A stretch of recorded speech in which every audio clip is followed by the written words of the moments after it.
Good morning everyone. कैसे हैं आप सब? तो क्या तैयार है आप पढ़ने के लिए आज का सेशन?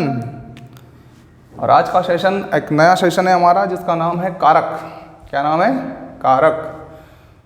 तो चलिए स्टार्ट करते हैं कारक को। उससे पहले आप सभी को जय हिंद, वंदे मातरम, सलाम, नमस्ते, सत श्री अकाल, आदाब, गुड मॉर्निंग। ओके, चलिए स्टार्ट करते हैं। और लाइक शेयर सब्सक्राइब करना ना भूलें। अगर आपको मज़ा आ रहा है पढ़ने में तो लाइक तो बनता है और शेयर भी बनता है, ठीक है। चलिए देखते हैं आज का जो टॉपिक है हमारा वो क्या है। उसका नाम है कारक। क्या नाम है? कारक। कारक क्या होते हैं, है ना? तो देखिए आप लोग, कारक वास्तव में या केस जो होते हैं वो क्या होते हैं। कारक एक ऐसा शब्द होता है जो संज्ञा और सर्वनाम के साथ इस्तेमाल किया जाता है। संज्ञा और सर्वनाम के साथ इस्तेमाल किया जाता है और जिसका सीधा संबंध क्रिया से होता है। वाक्य में जिस शब्द का संबंध क्रिया से होता है उसे कारक कहते हैं। किससे होता है?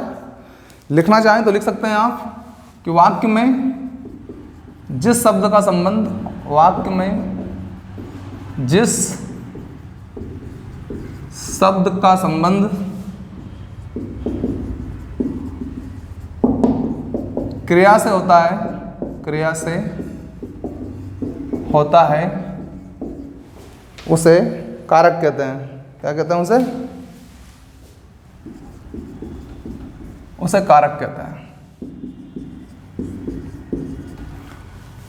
जनरली संज्ञा और सर्वनाम के साथ जुड़ते हैं ये। सर्वनाम, संज्ञा और सर्वनाम के साथ ही अपना कार्य करते हैं ये, ठीक है ना। और याद रखिए कारक को हम लोग विभक्ति या परसर्ग के नाम से भी जानते हैं। क्या कहते हैं इन्हें? विभक्ति या परसर्ग के नाम से भी जानते हैं। परसर्ग मतलब बाद में जुड़ने वाला। बाद में, जैसे कर्ता रहेगा, कर्ता कारक, तो उसके बाद विभक्ति चिन्ह कहाँ लगेगा? बाद में उसके। कर्ता ने, ऐसे, ठीक है। तो बाद में जुड़ने वाला भी कहते हैं इनको। दूसरा, वास्तव में जो प्रत्यय, हम लोग आगे पढ़ेंगे प्रत्ययों के बारे में, तो ये जो हैं कारक जो होते हैं ये प्रत्ययों का विकसित रूप माना जाता है। प्रत्ययों का जो प्रत्यय होते हैं उनका विकसित रूप माना जाता है। और कारक अपने आप में स्वतंत्र भी होते हैं। कैसे होते हैं? स्वतंत्र होते हैं, ठीक। और इसके साथ एक महत्वपूर्ण बात ये भी कि कारक जो होते हैं ये 8 माने जाते हैं। कितने?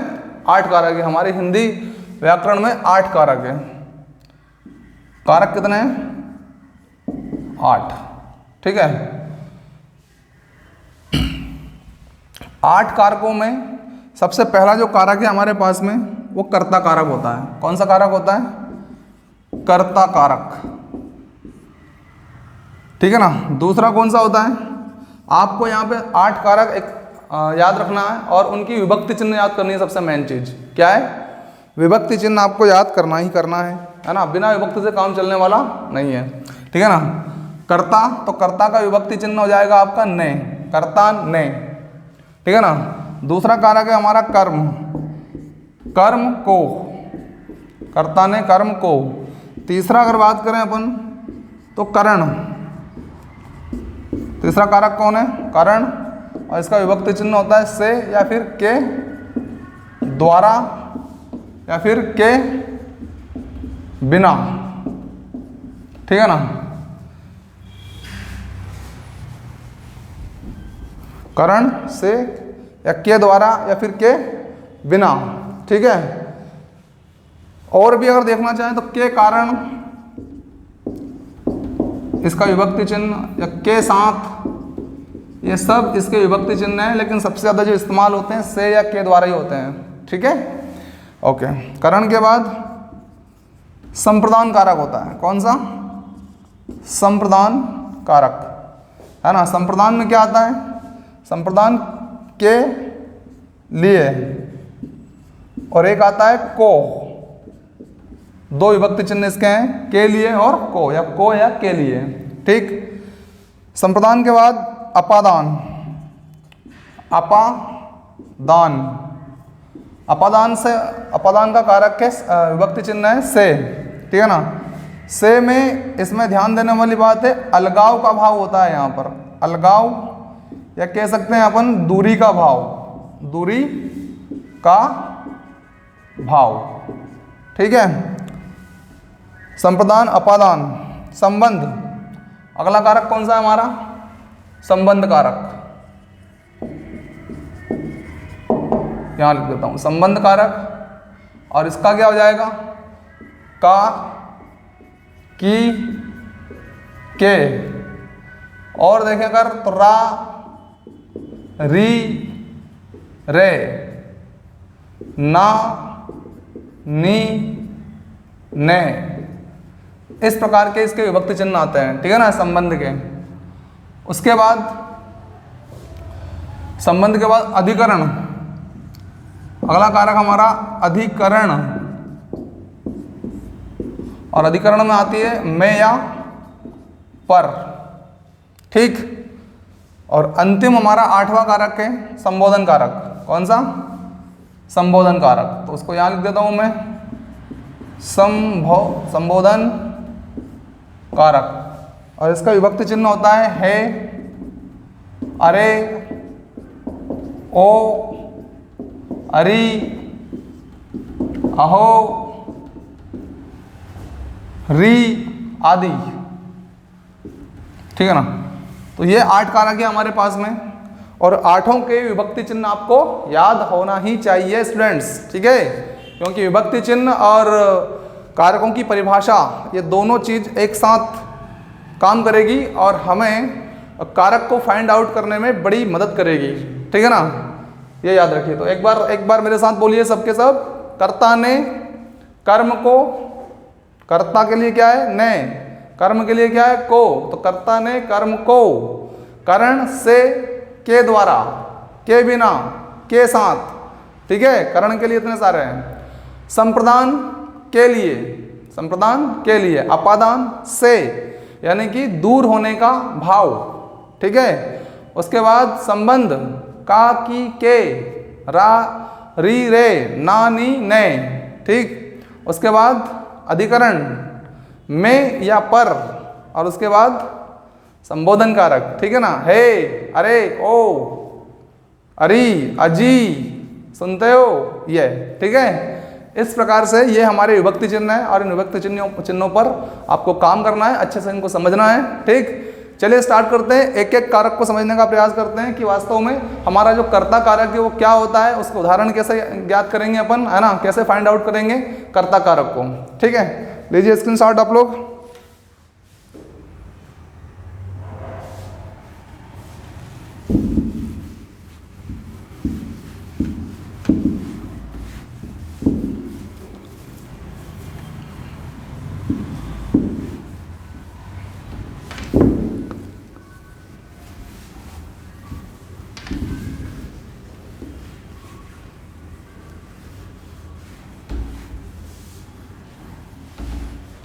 देखिए, अब बात करेंगे हम कर्ता कारक की। कर्ता कारक, तो भैया इसकी विभक्ति चिन्ह क्या है? ने, है ना।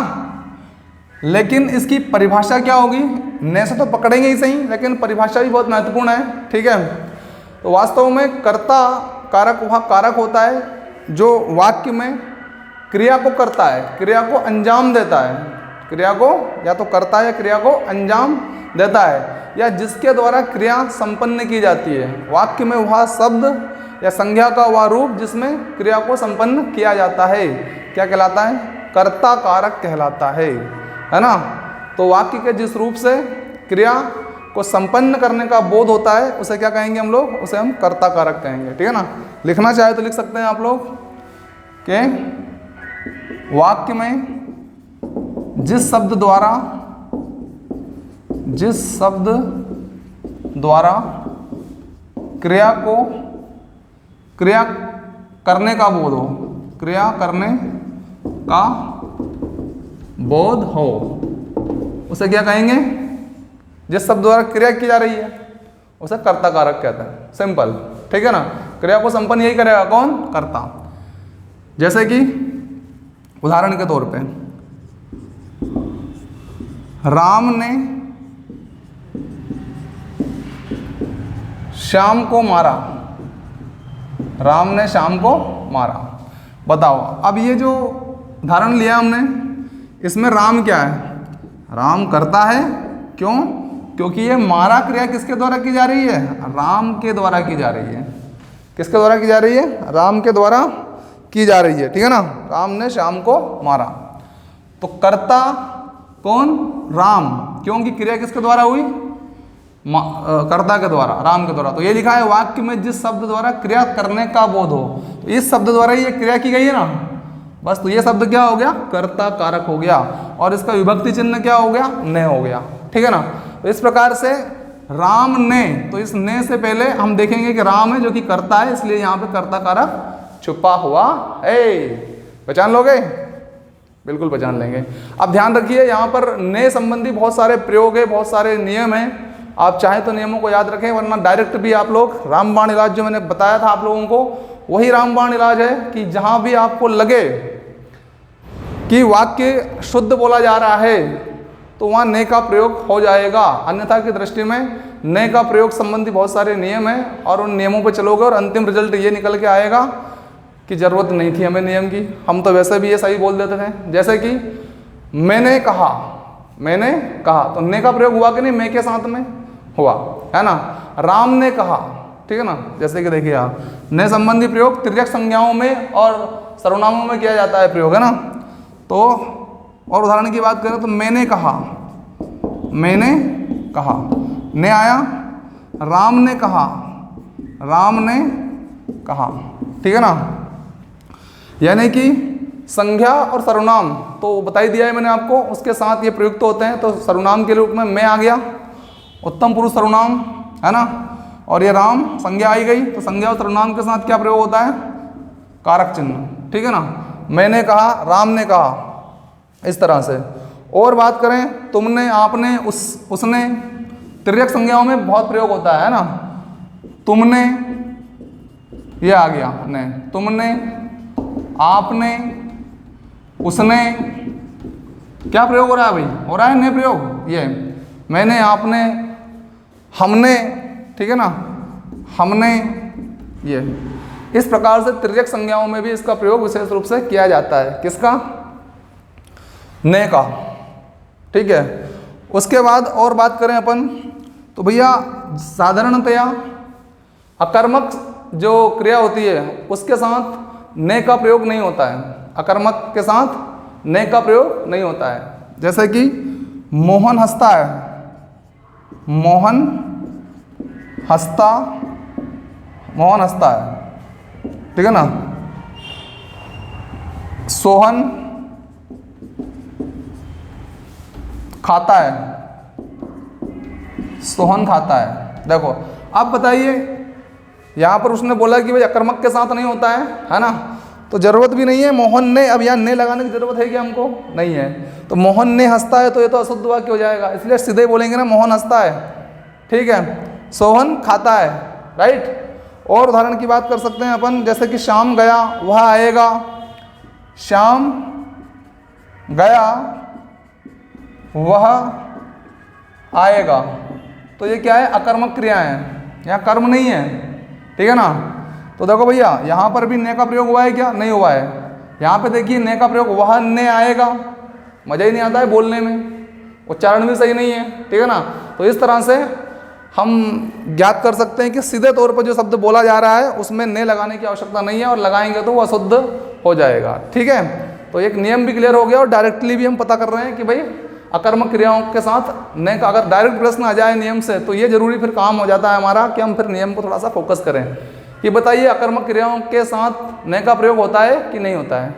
तो साधारणतः तो नहीं होता है, लेकिन ध्यान रखिए स्टूडेंट्स की कुछ ऐसी अकर्मक क्रियाएं भी होती है जिनके साथ ने का प्रयोग होता है, जिनके साथ ने का प्रयोग होता है। तो ये कुछ शब्द है, उनको जरूर आप याद रखिए। इसको चलो इधर लिख देता हूँ मैं, ने का प्रयोग कहाँ कहाँ होता है। मैंने छींका, आपने नहाया, मैंने छींका, आपने नहाया, ठीक है ना। तो ये अकर्मक है, उसके बाद भी इनके साथ क्या हो रहा है, उसके बाद भी इसके साथ में प्रयोग हो रहा है ने का। राम ने थूका, राम ने थूका, और देख सकते हैं आप, राम ने थूका, उसने खांसा, उसने खांसा, खांसा, ठीक है ना। अकर्मक क्रियाएं और उसके बावजूद भी क्या हो रहा है, ने का प्रयोग हो रहा है। देखो ने का प्रयोग हो रहा है, ये तो कुछ क्रियाएं ऐसी है जो जिनमें अकर्मक होने के बावजूद भी ने का प्रयोग किया जाता है, ठीक है ना। तो चलिए स्क्रीनशॉट लीजिए इसका और आगे बात करते हैं।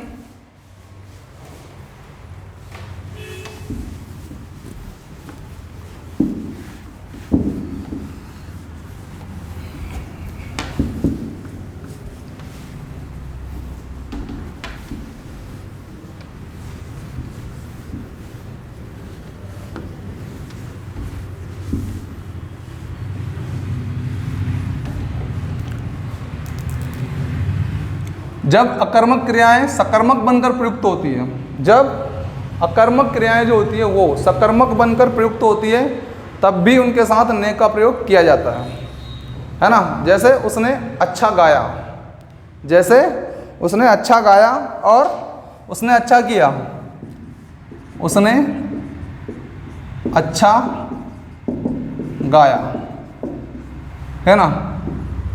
उसने अच्छा किया, उसने अच्छा किया। अब देखो ये वैसे डायरेक्ट अगर बोलें अपन कि ये शब्द और ये शब्द, तो एक डायरेक्टली अकर्मक क्रिया है, लेकिन कुछ हद तक ये बीच में जो वर्ड आ गए हैं, है ना, इनकी वजह से क्या हो गया, अकर्मक सकर्मक का रूप धारण कर गई है, ठीक है ना। तो ऐसी कंडीशन में फिर ने का प्रयोग किया जाता है, ठीक है ना। हाँ, तो उसने अच्छा किया मतलब अकर्मक क्रियाएं जब सकर्मक के रूप में प्रयुक्त की जाती है, ध्यान दीजिए पॉइंट पर, जब अकर्मक क्रियाएं सकर्मक के रूप में प्रयुक्त की जाती है तब कर्ता कारक ने का प्रयोग किया जाता है ना, या विभक्ति चिन्ह ने का प्रयोग किया जाता है, ठीक, ओके। तो समझ में आ गया, उसने अच्छा गाया, यहां पर ने का प्रयोग किया गया है, देखिए ये, ठीक है, ये है। और कुछ ऐसी और भी क्रियाएं हैं जहां पर ने का प्रयोग नहीं किया जाता है, याद रखिए, अकर्मक होती है वो और उनमें ने का प्रयोग नहीं किया जाता है। उदाहरण मैं बता रहा हूं आपको, जैसे कि ने का प्रयोग जिसमें नहीं होगा, ठीक है,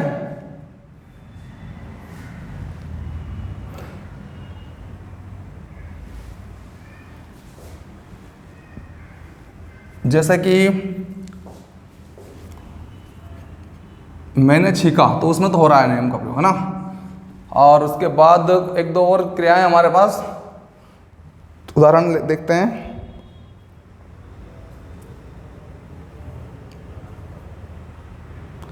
बकना, बोलना, भूलना, लाना, बकना, बोलना, भूलना, भूलना, लाना, ले जाना, ये ऐसी क्रियाएं हैं जिनमें ने का प्रयोग नहीं होता है। जैसे उदाहरण के लिए, मैंने बकना है, मैंने बकना है, उसने बकना है, उचित है क्या, नहीं है, ठीक है ना। तो मैंने या उसने, इस प्रकार से इनके साथ में ने का प्रयोग होगा तो गलत होगा, इसलिए डायरेक्ट आता है, ठीक है ना। बकना के साथ ने का प्रयोग नहीं होगा, नहीं। बोलना के साथ, मैंने बोलना है, अशुद्ध है ना, मुझे बोलना है, झे आता है वहां पर, ने नहीं आता है, ठीक है ना। इस प्रकार से मैंने भूलना है, मुझे भूलना है, सही रहेगा, ठीक है ना। तो यहाँ पे भी ने का प्रयोग नहीं होता है। और लाना और ले जाना, मैंने लाना है, अरे भैया मुझे लाना है, मुझे ले जाना है, ना कि मैंने ले जाना है, गलत हो जाएगा, ठीक है ना। तो याद रखिए ये ऐसी कुछ क्रियाएं हैं जिनके साथ ने का प्रयोग नहीं होता है, ने का प्रयोग नहीं होता है, ठीक है। चलिए और आगे बढ़ते हैं और ध्यान रखिए, अब एक और नियम है इसमें, और ये कह रहा है वो नियम कि जो भूतकाल होता है हमारा, उस भूतकाल में सिर्फ एक भाग उसका ऐसा है, एक पार्ट उसका अपूर्ण भूत, जिसमें कर्ता कारक ने का प्रयोग नहीं होता है, बाकी भूतकाल के सभी प्रारूपों में ने का प्रयोग होता है, ठीक है। ये बात आप याद रखिए। जैसे मैं बता रहा हूं आपको, कुछ उदाहरण वहां पे,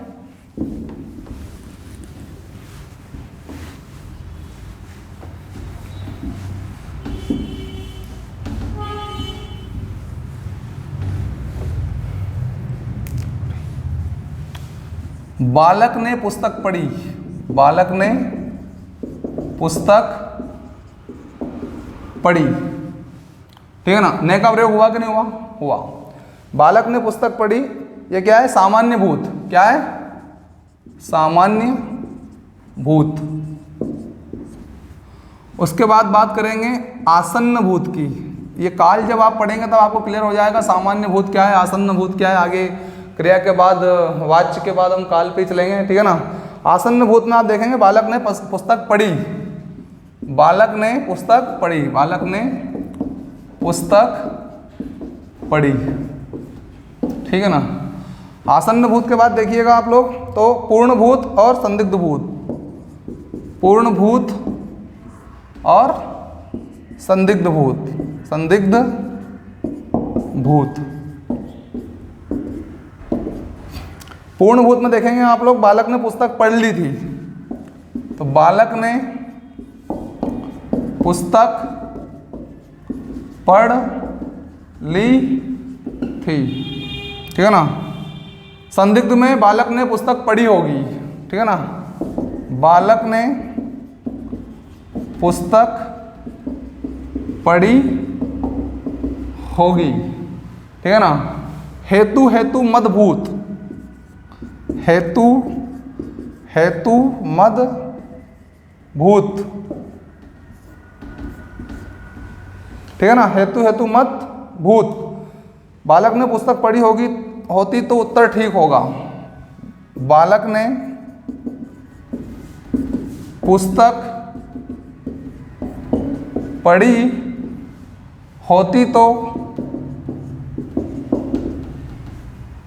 उत्तर ठीक होता, उत्तर ठीक होता, ठीक है ना। बालक ने पुस्तक पढ़ी होती तो उत्तर ठीक होता। यह हेतु हेतु मदभूत है ना। तो देखो इस वाले रूप में भी ने का प्रयोग है, यहाँ पे भी ने का प्रयोग है, यहाँ पे भी है, यहाँ पे भी है, यहाँ पे भी है। लेकिन एक ऐसा रूप और इस भूतकाल का छूट गया जिसमें ने का प्रयोग नहीं होता है। तो हो सकता है प्रश्न यही आ जाए हमारे पास कि बताइए भूतकाल का वो कौन सा वाक्य है जिसमें ने का कर्ता कारक ने का प्रयोग नहीं किया जाता है। तो याद रखिए अपूर्ण भूत, यानी कि जो कंटिन्यूअस वाला होता है, पास्ट कंटिन्यूअस वाला जो होता है उसमें ने का प्रयोग नहीं होता है। जैसे उदाहरण के लिए बालक ने पुस्तक पढ़ रहा था, है ना। अपूर्ण भूत की मैं बात करूं, अपूर्ण भूत, तो यहां पे प्रयोग नहीं होता है, ध्यान रखिएगा।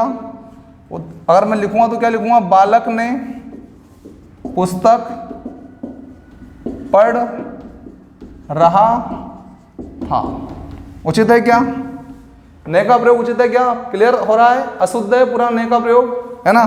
तो यहाँ ने का प्रयोग अशुद्ध है, पूरी तरह से नहीं होगा, ठीक है ना।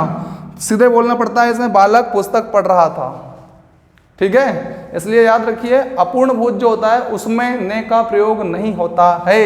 ओके, चलिए एक बात तो ये हो गई क्लियर। इसके बाद ध्यान रखना कभी भी जो भविष्यकाल होता है और वर्तमान जो होता है उसमें भी कर्ता कारक ने का प्रयोग नहीं होता है, कर्ता कारक ने का प्रयोग नहीं होता है ना। जैसे मैं उदाहरण बता दूं आपको,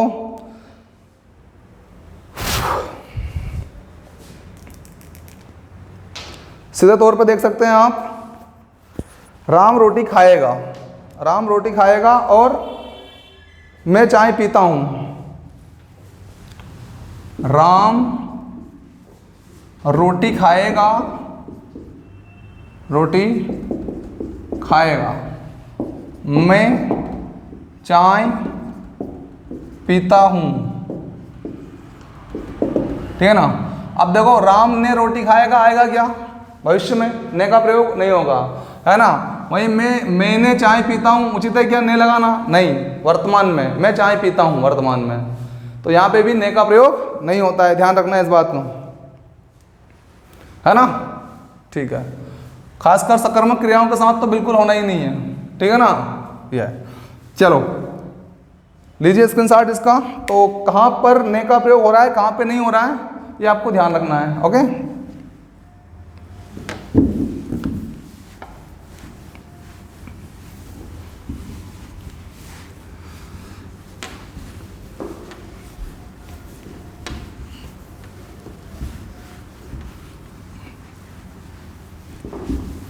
तो कर्ता कारक आपको मेरे ख्याल से समझ में आ गया कि कर्ता कारक क्या है। सारी कंडीशन आपके सामने है, कहाँ तो कर्ता कारक ने का प्रयोग होता है और कहाँ पे नहीं होता है। एक बार और रिवीजन कर लीजिए मेरे साथ में। तिर्यक संज्ञाएं और सर्वनामों के साथ ने का प्रयोग होता है, ठीक है। उसके बाद जो अकर्मक क्रियाएं होती है उनके साथ ने का प्रयोग नहीं होता है, लेकिन कुछ अपवाद स्वरूप कुछ क्रियाएं हैं जो मैंने बताया आपको जिनके साथ ने का प्रयोग होता है। जैसे मैंने छींका, उसने खांसा, ठीक है ना।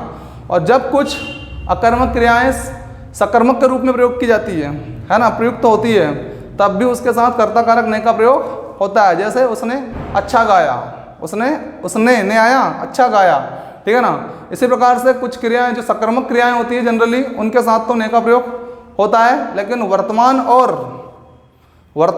और भविष्य में सकर्मक क्रियाएं जो होती है उनके साथ ने का प्रयोग नहीं होता है। सिर्फ भूतकाल जो होता है, भूतकाल में ने का प्रयोग होता है ना, भूतकाल के सभी भागों में, लेकिन एक को छोड़ दें उसमें, कौन सा, अपूर्ण भूतकाल में कर्ता कारक ने का प्रयोग नहीं होता है, ठीक है। तो ये नियम आपको याद रखना है, और नहीं भी याद रख सकते हो तो कोई बात नहीं। आपको सिर्फ इतना ध्यान रखना है कि ने का प्रयोग वास्तव में शुद्ध हो रहा है या अशुद्ध हो रहा है, प्रयोग के आधार पर ही पता चल जाता है ना ये चीज़। लेकिन कभी कभार ऐसा आ जाए कि भाई ने का प्रयोग कहाँ होगा और कहाँ नहीं होगा, तो इसलिए फिर नियम जरूरी हो जाते हैं, ठीक है ना यहाँ पे। ओके, तो कर्ता कारक के बाद बात करेंगे कर्म कारक की। किसकी? कर्म कारक की। देखिए कर्म कारक क्या है। कर्म कारक होता क्या है? तो भैया जो क्रिया होती है हमारी, हमने पढ़ा कारक में एक परिभाषा पढ़ी हमने कि कारक वह शब्द है वास्तव में जिसका सीधा संबंध क्रिया से है, ठीक है ना। ओके, तो यहाँ कर्म का संबंध भी कहीं ना कहीं तो क्रिया से होगा, कर्ता का तो था ही सही, कर्म का होगा, लेकिन अब क्रिया का किस तरह का संबंध है कर्म से? तो इस तरह का संबंध है कि जो क्रिया होती है ना, उसका जो फल होता है वास्तव में, वो फल या प्रभाव कहते हैं आप लोग, वो कहाँ पड़ता है? वो वाक्य के कर्म में पड़ता है, वाक्य के कर्म पर पड़ता है, ठीक है ना। तो हम क्या कहेंगे कर्म कारक की परिभाषा के रूप में कि वह शब्द, वाक्य में वह शब्द जिस पर क्रिया का प्रभाव या फल पड़ता है, उसे क्या कहेंगे हम लोग? पड़ता है, उसे कहेंगे हम लोग कर्म कारक। कौन सा कारक? कर्म कारक। वाक्य में वह शब्द जिस पर क्रिया का प्रभाव या फल पड़ता है। देखो वही पटक के देखेंगे फल कैसे पड़ता है क्रिया का, है ना। हाँ देखिए, गर्मी का माहौल अपने चरम पर है, और निश्चित रूप से आपको भी इस बात का आभास हो रहा होगा, है ना। लेकिन काम तो हमें हर हाल में करना ही है, ठीक है ना। काम तो हम करते ही रहेंगे, करते रहिए, मज़ा आता है काम करने में। गर्मी का इतना एहसास नहीं होता है, काम करते रहते हैं तो, है ना। और यदि फालतू बैठे रहेंगे तो ज़्यादा एहसास होता है ना। इसलिए अपने दिमाग को लगा रहने दो कहीं ना कहीं, किसी न किसी फील्ड में, ठीक है। तो देखिए क्रिया का प्रभाव या फल पड़ता है। फिर उदाहरण वही लेता हूँ मैं, राम ने श्याम को मारा, राम ने श्याम को मारा, ठीक है भैया, राम ने श्याम को मारा। अब देखो ये क्रिया है इसमें, है ना। अब इस क्रिया का प्रभाव किसके ऊपर पड़ रहा है भैया बताइए आप। ये क्रिया हुई, इसने किसको प्रभावित किया? श्याम को, क्योंकि सटिका किसमें उड़ा? सटिका उड़ा किसमें? श्याम में। गाल किसका सूजा? श्याम का सर। प्रभावित कौन हुआ? श्याम के राम तो खुश हो गया मारने के बाद, सटिका उड़ा दिया और खुश, ठीक है ना। लेकिन श्याम भैया क्या हुए? रोने लग गए, ठीक है ना। तो श्याम प्रभावित हो गए, या फल जो पड़ा वो फटाक से किसके ऊपर पड़ा? श्याम के ऊपर पड़ा, इसलिए प्रभावित हो गया कौन? श्याम। इसलिए श्याम क्या हो गया हमारा? कर्म हो गया। और देखो ये विभक्ति चिन्ह लगा हुआ है सामने, को, कर्म को पहचानने के लिए वो भी तरीका हमारे पास में है ना। तो श्याम क्या है इस वाक्य में भाई? श्याम इस वाक्य में कर्म है सर, राइट। चलिए अब बात करेंगे कर्म कारक का प्रयोग और कहाँ कहाँ पे होता है। तो चेतन या सजीव के लिए इसका प्रयोग किया जाता है ना। देखो पहला नियम है, कर्म कारक को का प्रयोग चेतन या सजीव के लिए किया जाता है। उदाहरण मैं लिख रहा हूं आपके सामने, जैसे श्याम ने गीता को पत्र लिखा, श्याम ने गीता को पत्र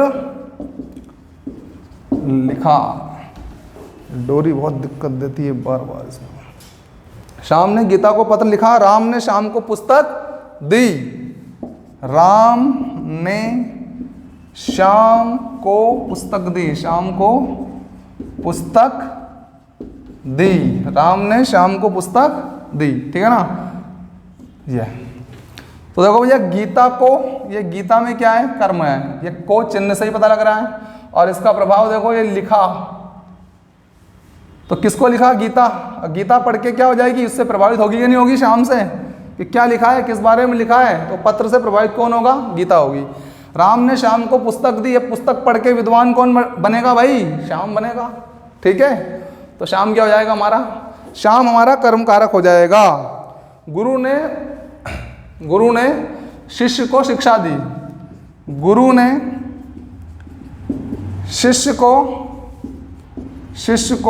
शिक्षा दी। ठीक है ना। देखो ये विभक्ति चिन्ह और इससे पहले का वर्ड क्या है हमारा, कारक, शिष्य को। अब शिक्षा किसको प्रभावित करेगी, शिष्य विद्वान बनेगा। अब गुरुजी तो पहले ही से है, ठीक है, अब शिष्य भी विद्वान बनेंगे। ठीक है, इसलिए हमारा जो कारक कहाँ है, शिष्य में है। ठीक है ना। ये क्लियर हो गया इतना। चलिए लीजिए स्क्रीनशॉट इसका।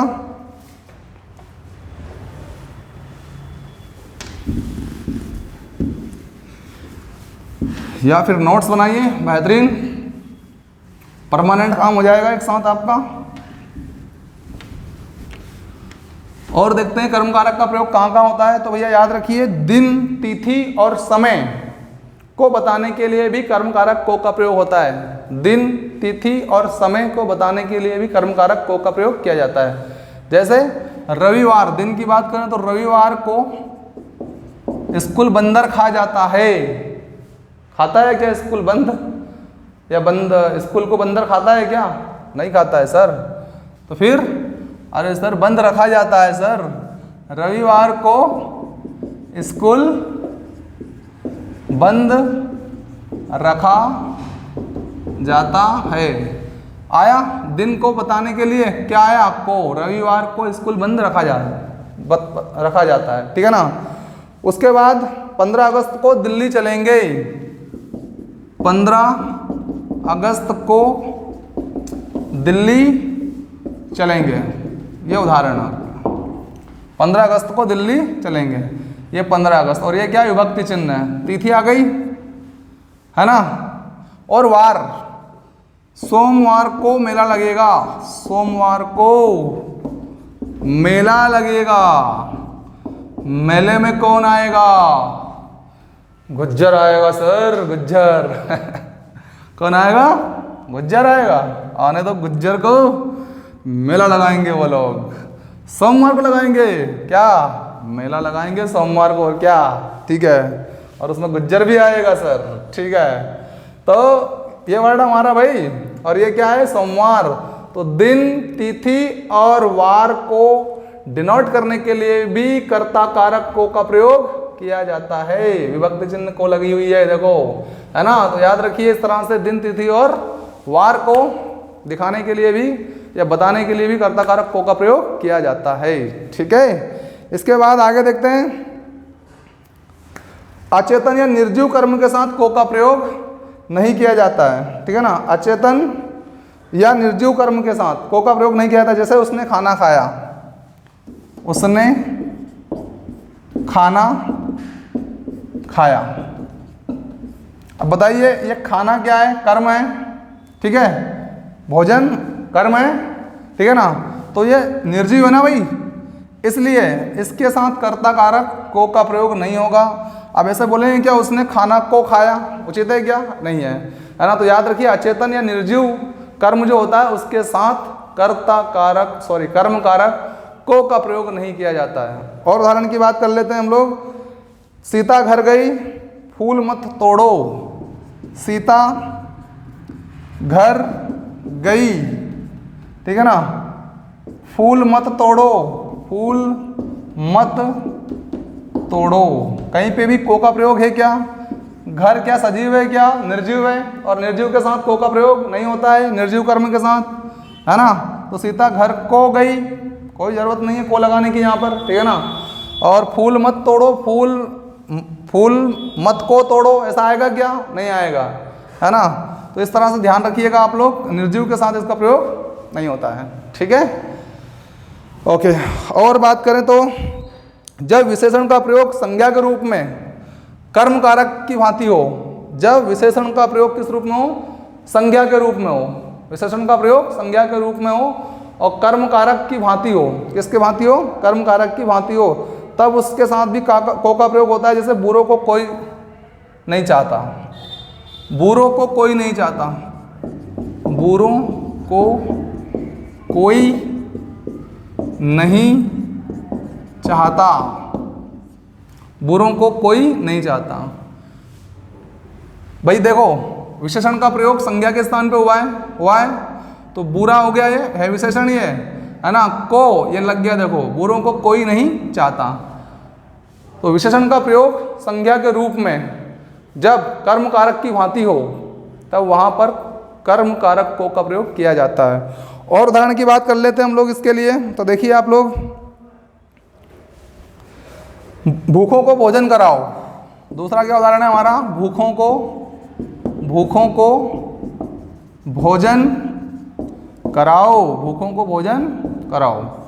तो देखो भैया, भूखों का क्या है? एक विशेषण है भूखा, विशेषता है किसी व्यक्ति की, भूखा है वो विशेषण, लेकिन किसके स्थान पर प्रयोग हुआ है? संज्ञा के स्थान पर। तो ऐसी कंडीशन में फिर इनके साथ कर्म कारक को का प्रयोग किया जाता है। वैसे भी अगर जनरली तौर पर नहीं करेंगे तो क्या होगा? भूखो भोजन कराओ, वैसे ही अशुद्ध हो जाएगा। तो अब इतने नियम मैंने आपको बता दिए, इसमें ये नियम सिर्फ इसलिए बताया जा रहा है, सिर्फ कभी आपसे ऐसा प्रश्न आ सकते हैं कि भाई किसके साथ कर्म कारक को का प्रयोग होता है और किसके साथ कर्म कारक को का प्रयोग नहीं होता है। अन्यथा की दृष्टि में पहचानने के लिए तो हम डायरेक्ट पहचान सकते हैं कि को का प्रयोग कहाँ उचित है और कहाँ अनुचित है, सीधे पहचान सकते हैं हम, ठीक है ना। लेकिन एक अच्छे से पकड़ बनाने के लिए सब्जेक्ट के ऊपर, इस कारक के पार्ट के ऊपर हम बिल्कुल बारीकी से उसका अध्ययन कर रहे हैं कि कहाँ कहाँ प्रयोग हो सकता है और कहाँ कहाँ प्रयोग नहीं होता है, ठीक है। तो चलिए, ये हो गया हमारा कौन सा कारक? कर्म कारक। कौन सा कारक था ये? कर्म कारक। इसके बाद आगे बात करेंगे करण कारक के बारे में। चलिए लीजिए स्क्रीनशॉट।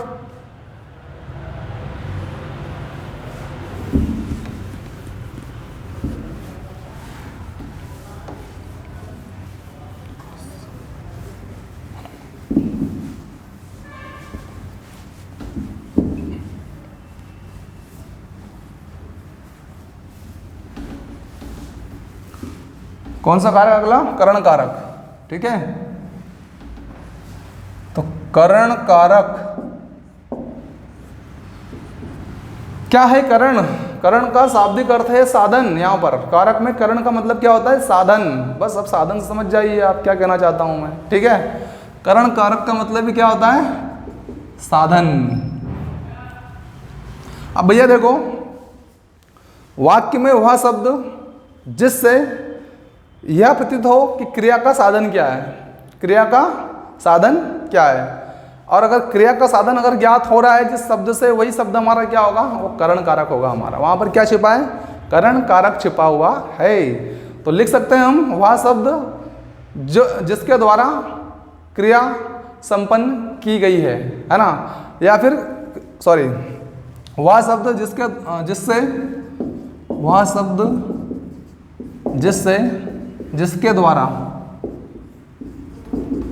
द्वारा क्रिया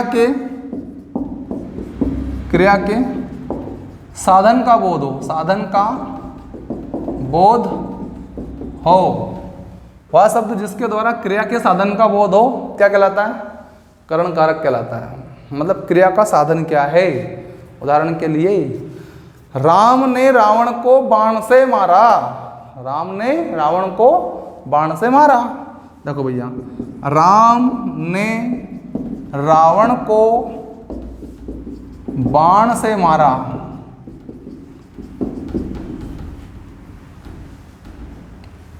ठीक है। तो यहां पे देखिए आप लोग, ये रावण तो हो गया क्या? को लगा हुआ है कर्म कारक, ने लगा हुआ है, राम क्या हो गया? कर्ता कारक। लेकिन साधन क्या है हमारा? साधन है सर, क्रिया को करने का साधन जो है वो क्या है? वो बाण है। और यहाँ देखो कर्ण से या के द्वारा, ठीक है ना, है ना से विभक्ति चिन्ह हमारा। तो बाण से के पहले वाला क्या हो जाएगा हमारा, इस बाण में क्या छिपा हुआ है, इस बाण में हमारा सर कर्ण कारक छिपा हुआ है। बाण से मारा गया और मारा क्रिया का साधन क्या है, मारा क्रिया का साधन बाण है सर। तो बाण में क्या हो जाएगा, कर्ण कारक हो जाएगा, ठीक है ना। इस से की जगह हम ऐसे भी तो लिख सकते हैं, राम ने रावण को बाण के द्वारा मारा, के द्वारा भी लिख सकते हैं, तो भी पता चलेगा क्या है, कर्ण के द्वारा, कर्ण ही है यहाँ पर भी, ठीक है ना, इस तरह से। उसके बाद और उदाहरण की बात करें हम लोग इसमें, तो देखिए आप लोग, शिकारी ने शेर को बंदूक से मारा, शिकारी ने शेर को बंदूक से मारा, बंदूक से मारा। ज़्यादातर वही उदाहरण ले रहा हूँ मैं यहाँ से जो आपके एग्जाम में आए हुए हैं, ठीक है ना, इसका ध्यान रखिएगा, वरना उदाहरण तो बहुत सारे बनाए जा सकते हैं, ठीक है।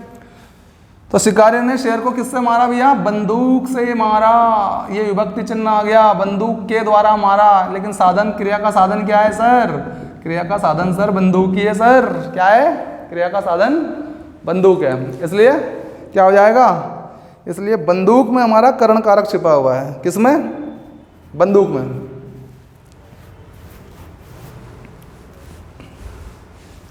ठीक है, और बहुत सारे उदाहरण लिख सकते हैं आप लोग। राम ने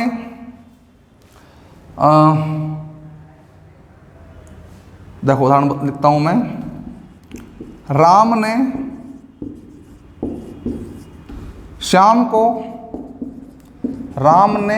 को चाकू से मारा, चाकू से मारा, है ना। मोहन रेलगाड़ी से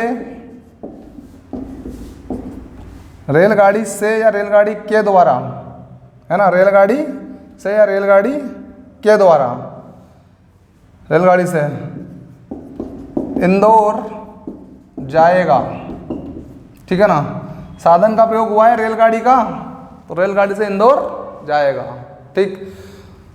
तो जहाँ साधन का प्रयोग होता है क्रिया को करने के लिए, भाई इंदौर जाने वाली जो क्रिया है ये जाएगा, ये किससे जाएगा, वो रेलगाड़ी से, तो साधन का इस्तेमाल हुआ और शब्द भी आ गया हमारा, विभक्ति भी से।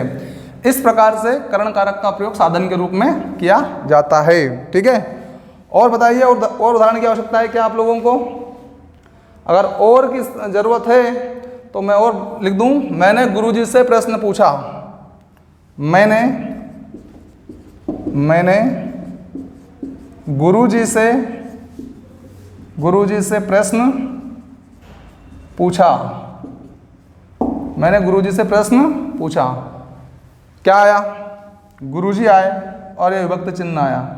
तो मेरे प्रश्न पूछने का जो साधन है मेरे पास में वो क्या है, प्रश्न किससे पूछा गया है, साधन के रूप में गुरुजी से पूछा गया है, ठीक है ना। तो इस प्रकार से साधन के रूप में विशेष रूप से इस्तेमाल किया जाता है, लेकिन ध्यान रखिएगा कर्ण कारक से का प्रयोग या के द्वारा का प्रयोग साधक के रूप में भी किया जाता है, साधन के साथ साथ साधक के रूप में भी इसका प्रयोग किया जाता है, ठीक है। चलो जानते हैं साधक के रूप में कैसे प्रयोग होता है, उससे कोई अपराध नहीं हुआ, जैसे मिटा दूं इसे,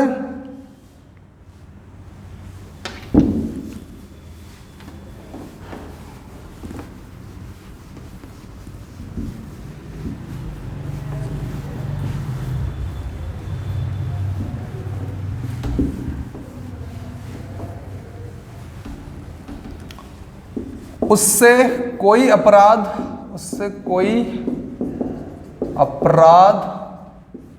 नहीं हुआ, उससे कोई अपराध नहीं हुआ, ठीक है ना। ये क्या है, ये साधक के रूप में प्रयोग है, किस रूप में, साधक के रूप में भी होता है से का प्रयोग। देखिए आप लोग, ये से आया उस, अब ये उस क्या है, कोई व्यक्ति है और व्यक्ति क्या है, साधक है, उससे कोई अपराध नहीं हुआ, ठीक है ना। मुझसे यह सहन नहीं होता, दूसरा उदाहरण, मुझसे यह सहन नहीं होता, मुझसे यह सहन नहीं होता। देखो ये से लगा है और ये साधक है, मैं कौन हूं या मुझे क्या ये साधक के रूप में शब्द इस्तेमाल किया गया है, तो मुझसे यह सहन नहीं होता, यानी कि करण कारक का ज़्यादातर प्रयोग तो साधन के रूप में ही होता है, लेकिन कहीं कहीं पे साधक के रूप में भी इसका इस्तेमाल किया जाता है। हमें फोकस करना है से के ऊपर कि से किसके पहले लगा हुआ है, साधक के पहले है कि साधन से पहले।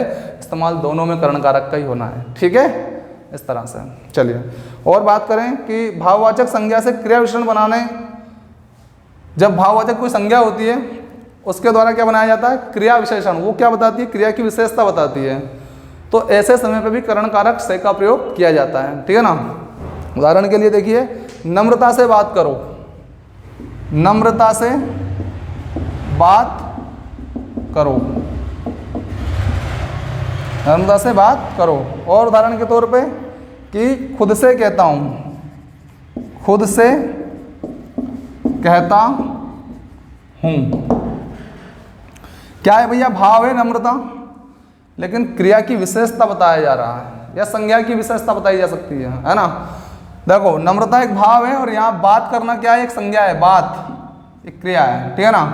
तो बात, इस बात की विशेषता कौन बता रहा है, ये बता रहा है ये शब्द, कि बात कैसे होनी चाहिए, नम्रता से होनी चाहिए। कैसे होनी चाहिए, नम्रता।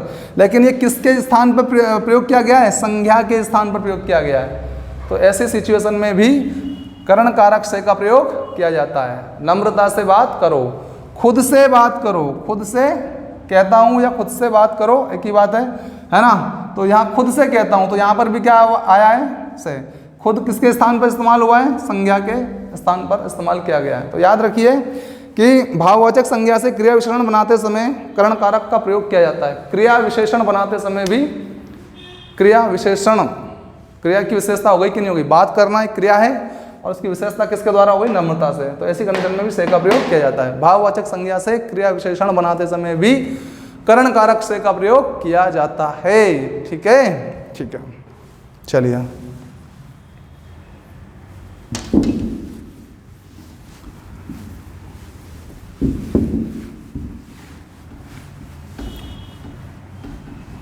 करण कारक का प्रयोग और भी देखते हैं। मूल्य भाव बताने के लिए भी करण कारक का प्रयोग किया जाता है। आलू किस भाव से बिक रहा है, ठीक है ना। क्या उदाहरण है हमारे पास में, आलू किस भाव से, आलू किस भाव से बिक रहा है, बिक रहा है।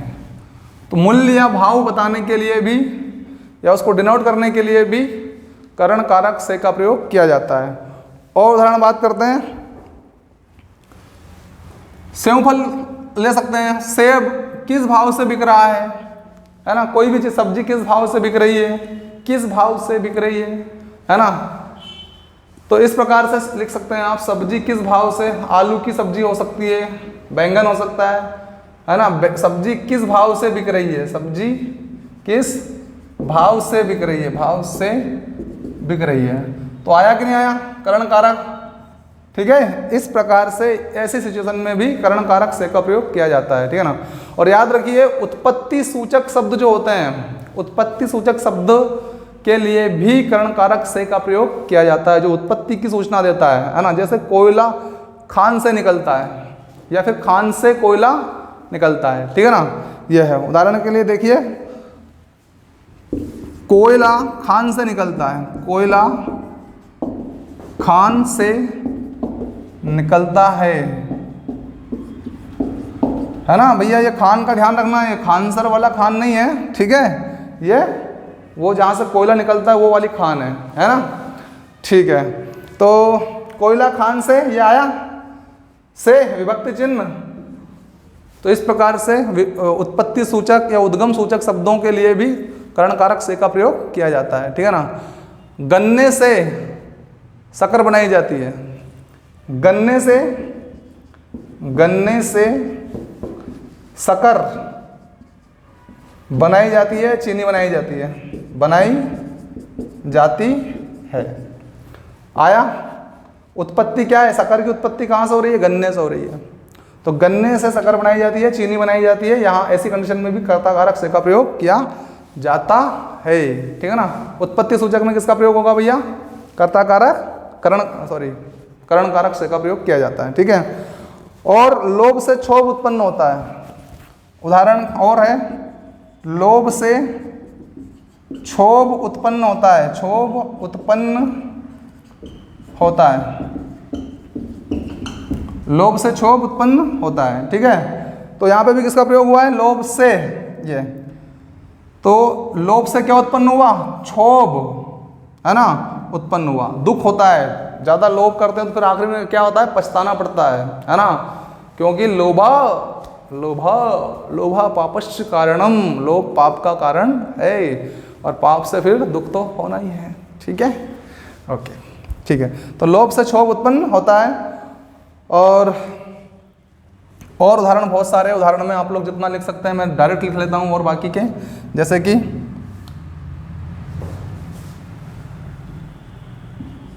सोने से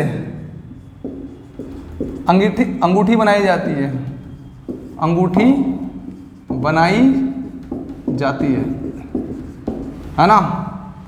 तांबे से तार बनाए जाते हैं। ठीक है, ये इस प्रकार से बहुत सारे उदाहरण आप लिख सकते हैं और जितना बना सकते हैं। उत्पत्ति सूचक, मतलब तार की उत्पत्ति किससे हुई, फिर तांबे से हुई। अंगूठी की बनी किससे, मतलब इसकी उत्पत्ति क्या है, सोने से बनाई गई है, इसको वहाँ से निर्माण हुआ है इसका। ठीक है ना। इस प्रकार से उत्पत्ति सूचक शब्दों के लिए भी किसका इस्तेमाल किया जाता है, करण कारक से का इस्तेमाल किया जाता है। ठीक, ओके। इसके बाद प्यार, मैत्री और बैर होने पर इनको डिनोट जब किया जाता है तब भी करण कारक से का प्रयोग किया जाता है। प्यार, मैत्री, बैर आदि को दर्शाने के लिए भी करण कारक से का प्रयोग किया जाता है। जैसे कि राम और रावण, राम की रावण से शत्रुता थी, राम से रावण की शत्रुता थी, है ना। जैसे ये मिटा दूं,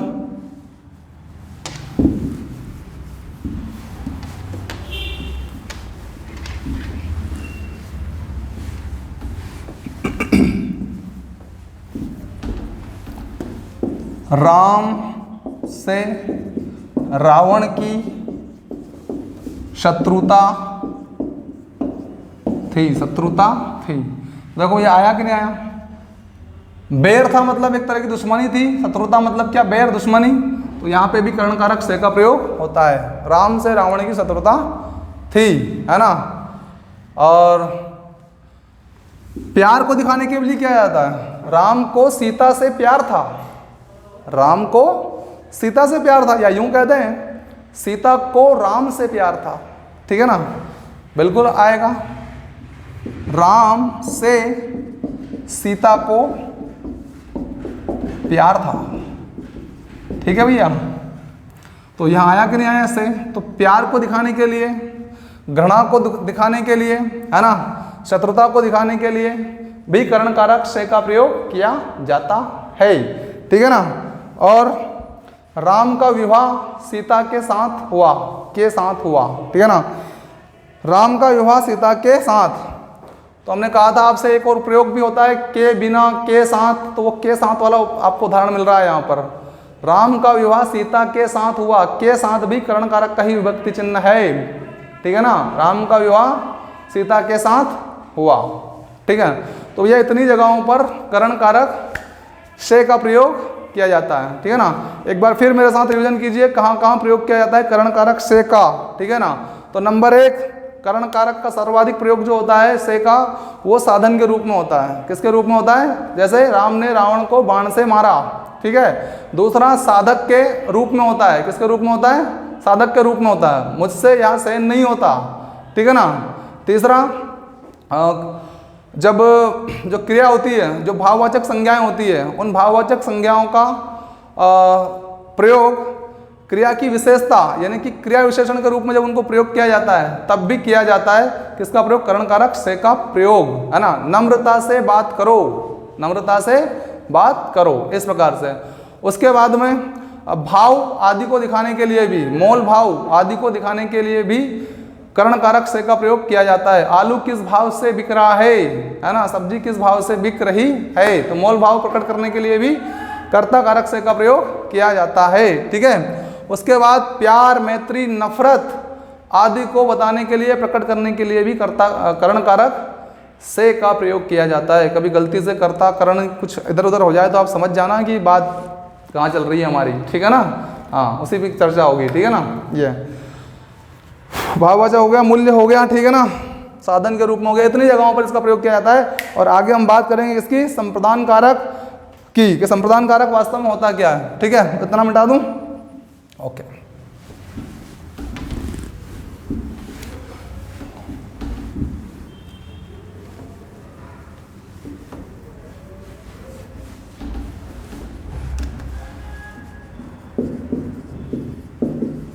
संप्रदान कारक, संप्रदान, यहीं से देखिए आप, इस यहां से बता देता हूं आपको। प्रदान करना मतलब किसी को कोई चीज देना। सम का मतलब कुछ, इंग्लिश टू हिंदी में समझ सकते हैं। सम मतलब कुछ, प्रदान मतलब देना। जिस शब्द से वाक्य में किसी चीज को, किसी व्यक्ति को देने का बोध हो, कुछ देने का बोध छिपा हो, वह होता है संप्रदान कारक। संप्रदान को या के लिए, विभक्ति चिन्ह जरूर याद रखिए। इसका क्या है संप्रदान का, को या के लिए, को या के लिए, ठीक है ना। तो संप्रदान कारक की परिभाषा क्या हो जाएगी भैया, वह शब्द जिससे वाक्य में किसी वस्तु को देने का बोध हो। वाक्य में किसी वस्तु को, वाक्य में कहीं ना कहीं ऐसा जिक्र जरूर होगा जहां पर किसी को कोई चीज दी जा रही होगी, देने का बोध होगा इसमें, और जो देने का बोध है वही संप्रदान कारक को डिनोट कर देगा, ठीक है ना। चलिए उदाहरण लिखूं क्या परिभाषा, वाक्य में जिस शब्द से या जाना जाए, या वाक्य में जिस शब्द द्वारा किसी वस्तु को देने का बोध ज्ञात हो, उस शब्द को ही क्या बोलेंगे हम लोग, संप्रदान कारक बोलेंगे। जिस शब्द द्वारा किसी वस्तु को देने का बोध का ज्ञान हो, बोध ज्ञात हो, है ना। बोध शब्द द्वारा किसी वस्तु को देने का बोध ज्ञात हो, हाँ सही है, बोध ज्ञात हो, कोई दिक्कत नहीं है, ठीक है। जैसे अब देते हैं कोई वस्तु, उदाहरण के तौर पे समझते हैं अपन। सुनील अनिल को रुपए देता है, नंबर एक उदाहरण। सुनील अनिल को रुपए देता है, रुपए देता है। देने का बोध हो रहा है भैया, कुछ दिया जा रहा है, रुपए दिए जा रहे हैं, किसको, अनिल को। अब देखो ये कर्म कारक को से अलग है, कर्म कारक को से बिल्कुल डिफरेंट है। यहाँ कहीं ऐसा ना हो कि आप कर्म कारक को पे पहुंच जाए। यहाँ देने का बोध हो रहा था और वहां पे क्या हो रहा था, क्रिया का फल जिसके ऊपर पड़ रहा था वो, है ना, वो को था। इसका ध्यान रखना है, ठीक है। तो सुनील अनिल को रुपए देता है, जहां देने का बोध होगा वहां संप्रदान कारक होता है, ठीक है ना। और उदाहरण की बात कर लेते हैं। माँ बच्चों के लिए मिठाई लाई, है ना। माँ बच्चों के लिए मिठाई लाई, माँ बच्चों के लिए मिठाई लाई। तो के लिए देखो विभक्ति चिन्ह हमारा के लिए, देने का बोध है, क्यों लाई होगी मिठाई, बच्चों को देने के लिए लाई ना, हाँ। तो इसलिए जब देने का बोध हो वहां संप्रदान कारक, को और के लिए, को और के लिए, ठीक है ना। ओके, और देखें उदाहरण। उसने लड़के को मिठाइयाँ दी, उसने लड़के को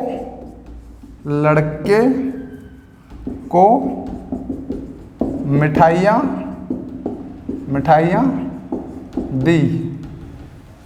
दी,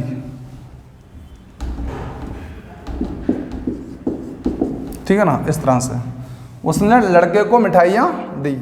ये किसके उदाहरण हो गए भैया, ये हो गए आपके संप्रदान कारक के। को आया, देखो लड़के को कुछ दिया जा रहा है, मिठाई दी जा रही है, इस तरह से। अगर मैं कुछ उदाहरण आपको देता हूँ कर्म कारक का, यहीं पे दोनों में आप कंपेयर कर लेंगे, है ना। जैसे इसी को मैं बोलूँ, सुनील अनिल को मारता, सुनील जो है अनिल को, ये का ये आया शब्द इतना यहाँ तक, मारता है। ये वास्तव में देने का बोध है क्या, कोई चीज़ दी जा रही है क्या, नहीं दी जा रही है ना। ये तो सिस्टम भी पूरा अलग ही हो गया, मतलब वो भाव ही चेंज हो गया। जो ये भाव यहाँ दिख रहे हैं आपको, मिठाई देने का, रुपए देने का, ऐसा भाव है क्या? नहीं है ना। तो ये वो को है जो कर्म कारक में इस्तेमाल होता है। सुनील अनिल को मारता है, ठीक है ना। और उदाहरण की बात करें हम लोग, तो माँ ने बच्चों को खेलते देखा, माँ ने बच्चों को खेलते देखा। देखो यहाँ लिख देता हूँ मैं, माँ ने बच्चों